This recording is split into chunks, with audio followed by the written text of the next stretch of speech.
नमस्ते मित्रांनो, मी रामचंद्र नारायण वालावलकर, शिक्षक तथा सध्या केंद्रप्रमुख पदावर काम करीत आहे. सावंतवाडी तालुका माडखोल या ठिकाणी. कोकण मराठी साहित्य परिषदेचा मी आजीव सदस्य आहे, शाखा मालवणचा. या कोरोनाच्या परिस्थितीमध्ये आपण सगळेच व्यापून गेलेलो असताना सगळं बंद, शाळाही बंद, सगळंच बंद. आता मुले, शाळा हे आमचं जिव्हाळ्याचं नातं. मग या परिस्थितीमध्ये माझ्या मनातील खंत मी माझ्या शब्दातून टिपण्याचा प्रयत्न केलेला आहे. शाळेबाहेरची शाळा ऐका. ओ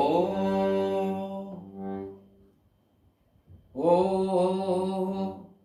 या कोरोनाने बसला शाळेला आळा, या कोरोनाने बसला शाळेला आळा.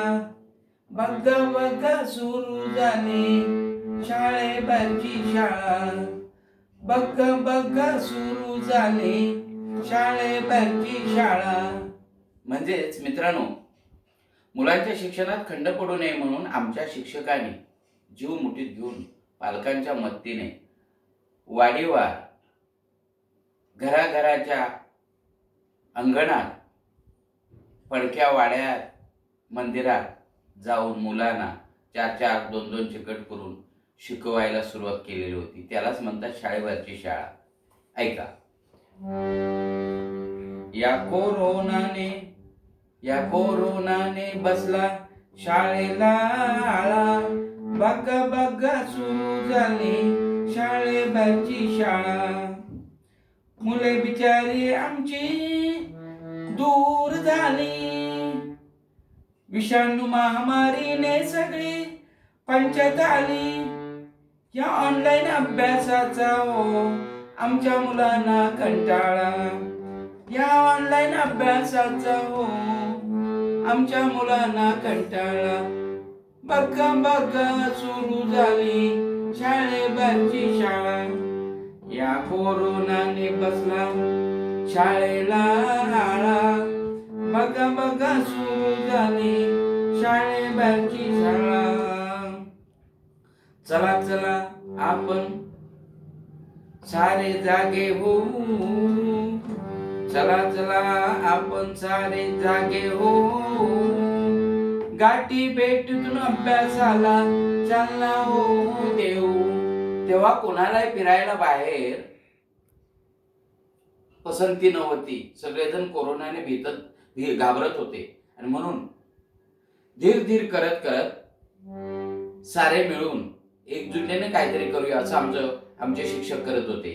म्हणून मी म्हणतोय बघा, चला चला आपण सारे जागे हो, गाठी भेटून अभ्यासाला चालना हो देऊ. पालक मित्र सारे जमून खोलू अभ्यासाचा मळा, पालक मित्र सारे जमून खोलू अभ्यासाचा मळा. बघा बघा सुरू झाली शाळेबाहेरची शाळा, बघा बघा सुरू झाली शाळेबाहेरची शाळा. या कोरोनाने बसला शाळेला आळा, बघा बघा सुरू झाली शाळेबाहेरची शाळा. म्हणतात ना मुले देवाघरची फुले, म्हणतात ना मुले देवाघरची फुले.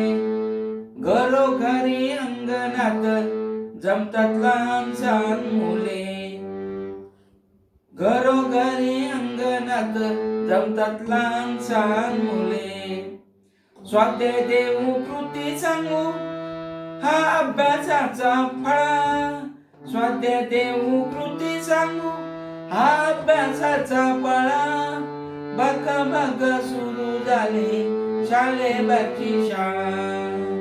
या कोरोनाने बसला शाळेला आळा, बघा बघा सुरू झाली शाळेबाहेरची शाळा, बघा बघा सुरू झाली शाळेबाहेरची शाळा.